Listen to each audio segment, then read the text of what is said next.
Vamos dar continuidade agora à nossa aula de geografia, tá certo? Mais uma aula do nosso dia. O que é que vamos falar hoje?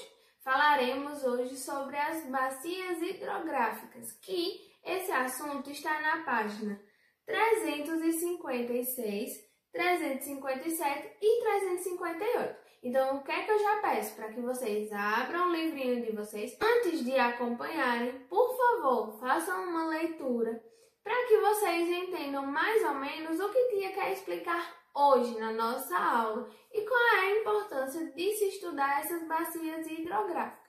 Bom, vamos lá então. Após a leitura que vocês fizeram, vamos falar um pouco sobre o que são bacias hidrográficas.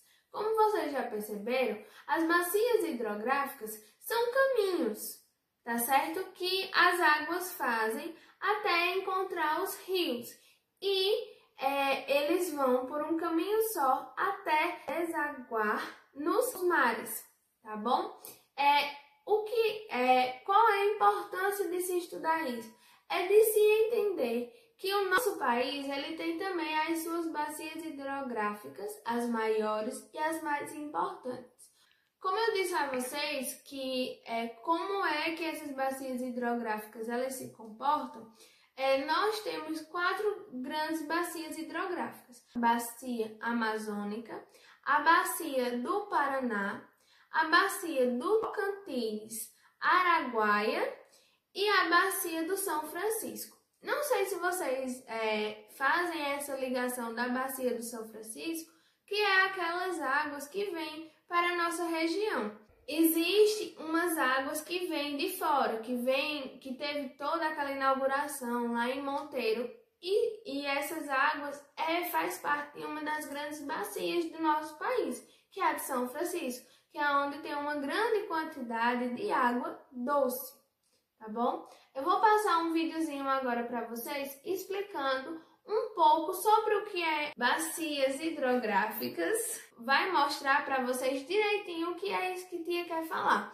E vou mostrar para vocês um pouco de cada uma dessas 4 bacias tão importantes para o nosso país, tá bom?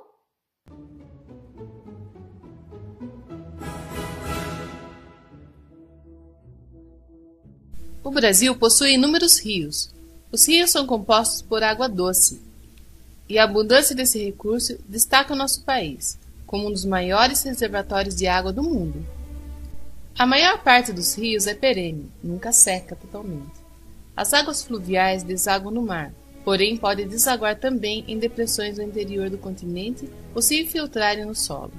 A hidrografia brasileira é utilizada como fonte de energia. Bacia hidrográfica amazônica é a maior bacia hidrográfica do mundo. Quando entra no Brasil, passa a se chamar Solimões e, após o encontro com o Rio Negro, perto de Manaus, recebe o nome de Rio Amazonas. A bacia amazônica está localizada em uma região de planície e tem cerca de 23 mil quilômetros de rios navegáveis, que possibilita o desenvolvimento do transporte hidroviário. A navegação é importante nos grandes afluentes do Rio Amazonas, como o Madeira, o Xingu, o Tapajós, o Negro, o Trombetas e o Jari. A bacia hidrográfica do Rio São Francisco, seu principal rio é o São Francisco, com 3.160 quilômetros de extensão. É o maior rio totalmente brasileiro e percorre 5 estados: Minas Gerais, Bahia, Pernambuco, Alagoas e Sergipe. Além disso, é fundamental na economia da região que percorre, pois permite atividade agrícola em suas margens e oferece condições para a irrigação artificial das áreas mais distantes, muitas delas semiáridas. A bacia hidrográfica dos rios Tocantins e Araguaia é a maior bacia localizada inteiramente em território brasileiro. Seus principais rios são o Tocantins e o Araguaia. O rio Tocantins, com 2.640 quilômetros de extensão, nasce em Goiás e desemboca na foz do Amazonas. Parte de seu potencial hidrelétrico é aproveitado pela usina Tucuruí, no Pará. O rio Araguaia nasce em Mato Grosso, na fronteira com Goiás, e une-se ao Tocantins no extremo norte do estado do Tocantins. A bacia hidrográfica do Rio da Prata tem origem no encontro dos rios Paraná, Uruguai e Paraguai. na fronteira entre Argentina e Uruguai. Esses rios são os principais formadores dessa bacia. O Rio Paraná nasce da junção dos rios Paranaíba e Grande, na divisa do Mato Grosso do Sul, Minas Gerais e São Paulo. Apresenta o maior aproveitamento hidrelétrico do Brasil, abrigando, por exemplo, a usina de Itaipu. A bacia hidrográfica do Atlântico Sul é composta de várias pequenas e médias bacias costeiras, formada por rios que desaguam no Oceano Atlântico. O trecho norte e nordeste engloba rios localizados no norte da bacia amazônica e aqueles situados entre Foz do Rio Tocantins e a do Rio São Francisco. Entre eles está o Rio Parnaíba, na divisa entre o Piauí e o Maranhão, que forma o único delta oceânico das Américas. Entre a foz do Rio São Francisco e a divisa do Rio de Janeiro e São Paulo, estão as bacias do trecho leste, nas quais se destaca o Paraíba do Sul. O rio Tietê também está ligado a um importante ciclo econômico da história do Brasil, pois ele atravessa todo o estado de São Paulo, e foi muito importante na época da expansão territorial. Hoje é o rio mais poluído do Brasil, mas existem ações ambientais que buscam a despoluição do rio Tietê no futuro. A partir de São Paulo começam as bacias do Sudeste e Sul. O rio mais importante é o Itajaí, no estado de Santa Catarina. Aliás, a própria extensão do rio favoreceu a ocupação dos imigrantes alemães no século XIX.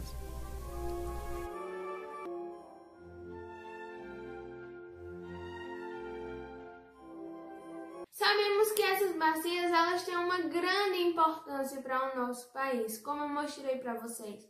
Mas essas bacias vivem muito ameaçadas. Por quê? Porque a grande quantidade de lixo, grande quantidade de sujeira, como estudamos na nossa aula anterior sobre a reciclagem de lixo, a importância dessa reciclagem é por isso, de saber que devemos reciclar, que devemos jogar esses lixos em locais adequados e também nos conscientizar de não usar exageradamente esses materiais que são tão descartáveis, tá certo? Procurar outras formas, outros objetos que podemos utilizar sem ter a necessidade de jogar estas coisas no meio ambiente, tá bom? Então, por que precisamos nos conscientizar nessa parte? Porque os nossos recursos naturais, essas bacias hidrográficas são recursos naturais, são os caminhos que as águas correm até que elas cheguem nas nossas torneiras, que elas sirvam para a nossa utilização. Então, por que a gente deve pensar, devemos refletir em cuidar do nosso meio ambiente? Por isso, porque esses locais, como as bacias hidrográficas, elas estão ameaçadas pela quantidade de lixo, pela quantidade de sujeira que tem nelas. E, fazendo a ligação desses dois assuntos, podemos parar um pouco e analisar os nossos atos. Como é que a gente está cuidando da nossa natureza? Como eu já venho falando para vocês há muito tempo, que devemos ter esta consciência, tá bom? Fizeram a leitura desses 3 textos. Após nossa videoaula, eu peço que vocês façam novamente a leitura para que vocês compreendam totalmente o que Tia quer passar na nossa aula hoje, porque é muito importante estudar um pouquinho sobre o nosso país, um pouquinho da utilização dos recursos naturais, um pouquinho de cada coisa e fazer ligação com o nosso dia a dia, tá certo? Como Tia sempre fala para vocês. Na página 358, ele tem um textinho que era para saber mais, para que vocês entendam mais, que vocês compreendam mais e vejam sobre essas bacias hidrográficas e a importância dela para o nosso dia a dia. Bom, então vocês leiam com atenção, vocês, se possível, se vocês quiserem também fazer mais pesquisas, procurarem um pouco mais, verem vídeos também, além desse que eu passei para vocês hoje na nossa aula, é muito importante conhecer um pouco mais sobre tudo que a gente estuda. E daí vocês vão fazer essa primeira atividade, só a primeira atividade. O pesquisando vocês não fazem agora, ficará para um outro momento que vou passar bem direitinho explicando para vocês, tá certo? Vocês vão fazer a atividade de fixação do nosso conteúdo, vão dizer o que é a bacia hidrográfica, como os rios podem ser aproveitados, tá certo? Vocês vão citar como devemos utilizar, como podemos utilizar cada um desses rios que estão nas questões e vocês vão fazer a correspondência dos rios com onde eles estão localizados, tá bom? Então é isso a nossa aula de hoje. Qualquer dúvida que houver, vocês podem me procurar, podem perguntar, podem entrar em contato. Se tiver mais alguma curiosidade, estou aqui para pesquisar junto de vocês, tá certo? Então até a nossa próxima aula de amanhã. Nossas aulas de hoje são essas. Espero que vocês consigam entender toda a mensagem que Tia quer passar, também junto com esse nosso assunto de hoje. Então, um cheiro para todos e um ótimo dia para cada um de vocês. Beijo!